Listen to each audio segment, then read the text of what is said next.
সরস্বতী পূজার দিনে ভুলেও এই 6টি কাজ করবেন না, তা না হলে জীবনে নেমে আসতে পারে নানান সমস্যা। কি সেই কাজগুলি, চলুন দেখে নেওয়া যাক। নাম্বার 1, সরস্বতী পূজার দিনে কোনোভাবেই ফসল কাটা বা বাড়ির কোনো গাছও কাটা উচিত নয়। এই দিনে বাড়িতে গাছ লাগানো শুভ বলে মনে করা হয়। নাম্বার 2, সরস্বতী পূজার দিনে হাত পায়ের নখ এবং চুল ভুলেও কাটতে নেই। খুব প্রয়োজন হলে আগে বা পরের দিনে কেটে নিন।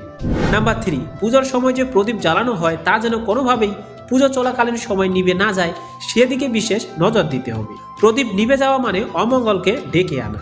নাম্বার 4, এই দিন কোনোভাবেই কাউকে কুকথা বলা যাবে না, কারণ এই পুজোর সময় দেবী সরস্বতী আমাদের জিহ্বায় অবস্থান করেন। এছাড়াও এই দিনে ক্রোধ সংবরণ করতে হয়।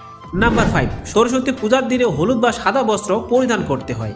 শাস্ত্র মতে বসন্ত পঞ্চমীর দিনে হলুদ রঙের পোশাক পরা শুভ, কিন্তু ভুল করেও কালো বা লাল রঙের পোশাক পরা উচিত নয়। নাম্বার 6, বসন্ত পঞ্চমীর দিনে কেউ মাছ মাংস ভক্ষণ করবেন না। এই দিনে মদ্যপান